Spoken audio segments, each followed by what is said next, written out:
want to get this far, you got to get the job done, and we did it. During your journey of life, things are going to go wrong. Not everything's going to go perfect, and that's all right. Because when things go wrong and you fail and you end up messing up, you have a great opportunity to get something from that. You have the opportunity to learn from failure, which is one of the greatest teachers there is in all of life. You can never replicate what you learn from a failure if you succeed, because you've never been on the ground and figure out how to pick yourself up and push forward and keep going forward when times get hard. Times get tough, you rise up to the occasion and you challenge those tough times. I think so too, and like I said, there's guys that inspired me. And you push through and persevere. That's how growth is truly captured. That's when you really understand about life. After you go through the hard times, then you appreciate the good times so much more. You know, to be at the top or to give your team a chance to win every season, you have to, put a lot into it. And then you realize how to get out of the hard times. But not only your failures are a great learning opportunity, if you notice when others fail, you can also learn a significant amount from them as well, because you can watch them how they fail and why they fail and see how they come back from it, if they even do at all. Some people may just fail and decide to give up after the first try and not decide to put all they have into whatever they want to achieve and just give up. And that can be a motivator to you to make sure you aren't that one person that decides to give up. You want to be the one person that does try, the one that does keep going forward, and the one that ends up becoming successful because of it. So I worked and I studied and I listened and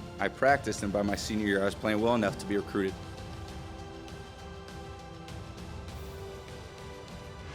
A lot of it is believing in yourself and believing what you're capable. And I think as you grow up, there's a lot of people along the way that will support you. And there's, as long as you believe in what you're doing and you're doing things you love to do, then you can go out there and be the best at it. And that's, that should give you a lot of enjoyment, fulfillment in your life. Well, everyone has their different belief systems. And I think everyone has their different opinions of, those types of things that you talked about. Certainly as an athlete, I care very much what I put into my body. I think that I'm 38 years old. I'm not 22 anymore. All those things are important, and all the little things add up to be big things. So when I'm trying to accomplish things professionally that, in a lot of ways I'm in uncharted territory. So I've got to do things differently, and I got to evolve over time. I've got to things that may have worked in the past, maybe don't work as you move forward. So the lessons that I've learned through my own trial and error, I think I'm at that point in my career, I'm very efficient with what I'm doing. So I try to eat healthy. I try to get the right amount of rest. I try to do the right types of exercise so I can be on the field and be available to my team. I try to be, as productive this time in my career as I was earlier.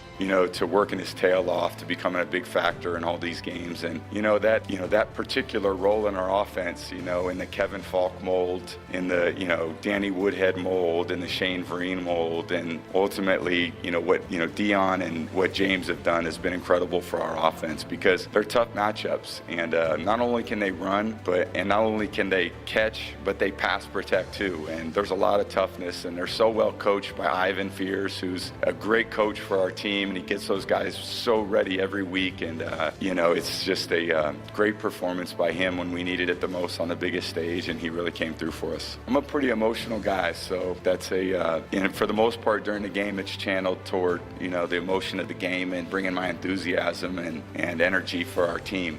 Coach always says we play once a week, and there's 3 hours where you need to be ready to go, and you got to put everything aside over the course of the week to build for those 3 hours. The flow of the game, who needs to get into the game. So it's been a real pleasure working with him. I love our time together. We talk football all day. He's kind of a gym rat like I am too. So we talk about other sports. He loves golf, basketball. So, we're not talking football, we're talking other sports. So it's pretty cool. And then the fact that, we've known each other a long time, and always watched him from afar, when he was at Jacksonville, played against them. He went to the Steelers for a little bit, and then got into coaching, and he's really done an amazing job in his coaching career. For the team I used to play for, all the New England fans, and I still obviously have a great affection for New England, and I said the other day, my kids were born in Boston, so I have a lot of love for Boston and all of New England, and incredible support over the years. Again, it was an amazing 2 decades of my life, and I'll always have a presence there. I have a lot of friends there. It's just really cool to be able to have that experience in my life, and then again